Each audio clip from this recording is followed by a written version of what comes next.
आज के इस वीडियो में अपन जिस क्वेश्चन के बारे में डिस्कस करने वाले हैं वो अपने के पास जेईई मेंस के 27 जनवरी 2024 के शिफ्ट फर्स्ट का क्वेश्चन है, जैसा कि आप लोग देख पा रहे हैं। यहाँ पर देखिए आपने के पास क्या दे रखा है कि 4 डिस्टिंक्ट पॉइंट्स, तीन अपने के पास 4 पॉइंट दे रखा है अलग अलग, ठीक है। लाइज ऑन अ सर्कल, ये सर्कल भी अपने के पास लाई कर रही है चारों पॉइंट। फॉर के इज इक्वल टू, तो के अपने के पास क्या होगा वो हमें बताने हैं। चलो सबसे पहले अगर आप पॉइंट को गौर से देखो ना, तो एक तो ओरिजिन है, एक एक्स एक्सिस पे और एक हमारे पास वाई एक्सिस पे। तो ये रहा हमारे पास कौन सा, तो ये रहा वाई एक्सिस के बराबर वाई एक्सिस, और ये रहा हमारे पास कौन सा, तो एक्स एक्सिस बराबर। कोई इतराज यहाँ तक हमारे सबसे कोई दिक्कत परेशानी नहीं होनी चाहिए। तो ये रहा एक्स एक्सिस और ये रहा वाई एक्सिस, ठीक है। और क्या कह रहा है कि आपने के पास तीन डिस्टिंक्ट पॉइंट है, तो एक एक्स एक्सिस पे एक वाई एक्सिस पे। तो चलो सबसे पहले आपने के पास यहाँ पर थोड़ा सा फोटो बना लो। कोऑर्डिनेट ज्योमेट्री में अगर आप फोटो बना लेते हैं ना, तो आपका काम ऐसे भी आसान हो जाता है, ठीक है। तो देख लो, एक पॉइंट हमारे पास ये है जो कि आपने किसके बराबर दे रखा है, तो 1,0 के बराबर। दूसरा पॉइंट हमारे पास किस बराबर दे रखा है, तो 0,1 के बराबर। हमें कैसे पता चला कि ये वाई एक्सिस पे होगा, यही पॉइंट होगा, क्योंकि एक्स कोऑर्डिनेट 0 है तो ऑब्वियसली वाई एक्सिस पे है। और ये हमारे पास किस बराबर देंगे, 0,0 के बराबर।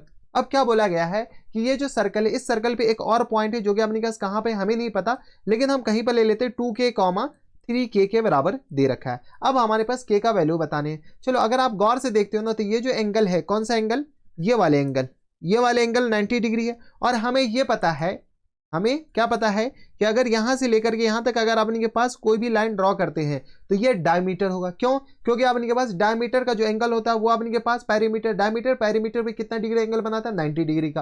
तो यहां से इक्वेशन ऑफ सर्कल बता सकते हो क्या, तो equation of circle, equation of circle हमारे पास किसके बराबर जाएंगे, तो x माइनस टाइम्स x1, तो x माइनस 0 और इंटू अपने के पास x माइनस 1 के बराबर, प्लस टाइम्स y माइनस किसके बराबर, 1 के बराबर, और इंटू किस बराबर देंगे, तो y और माइनस 0 के बराबर, इक्वल टू आ गया अपने किस बराबर, 0 के बराबर। ये डायमेट्रिकली अपोजिट एंड अगर हमारे पास दे रखा है, तो हमारे पास सर्कल का इक्वेशन होता है x minus x1 into x minus x2 plus y minus y1 into y minus y2 के बराबर। जब ये अपने पास सर्कल का इक्वेशन आ गया, किस सर्कल का इक्वेशन आ गया, इस सर्कल का इक्वेशन हमारे पास आ गया, हाँ है ना। जब इस सर्कल का इक्वेशन आ गया तो यहां से ये जो पॉइंट है इस सर्कल पे ही लाई कर रहा है, तो इस पॉइंट को सेटिस्फाई कर दो। कौन से पॉइंट, तो 2k, 3k को, 2k, 3k को जैसे इसमें सेटिस्फाई कराएंगे हमारा आंसर आ जाएगा।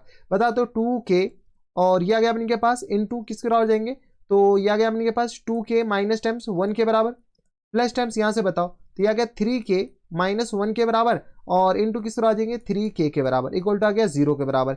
चलो सॉल्व कर लो। जैसे ही हम सॉल्व करेंगे तो यहां से आप किस बराबर जाएंगे, तो सॉल्व कर लो। जैसे सॉल्व करेंगे तो ये आ गया 4k स्क्वायर के बराबर और माइनस टाइम्स 2k के बराबर, प्लस टाइम्स ये किस आ जाएंगे, तो 9k स्क्वायर के बराबर और माइनस टाइम्स अपने के साथ जाएंगे 3k, इक्वल टू आ गया 0 के बराबर। चलो थोड़े से सॉल्व कर लो, तो 9 4 13 यानी आ गया 13k स्क्वायर के बराबर और माइनस टाइम्स किस तरह हो जाएंगे, तो ये आ गया अपने के पास 3 2 5 के बराबर, 5k इक्वल टू आ गया अपने के पास 0 के बराबर। यहां से सॉल्व कर लो तो k कॉमन आ जाएगा, तो k जैसे कॉमन आएगा तो ये किस तरह आ जाएंगे 13k और माइनस टाइम्स 5 इक्वल टू 0 के बराबर।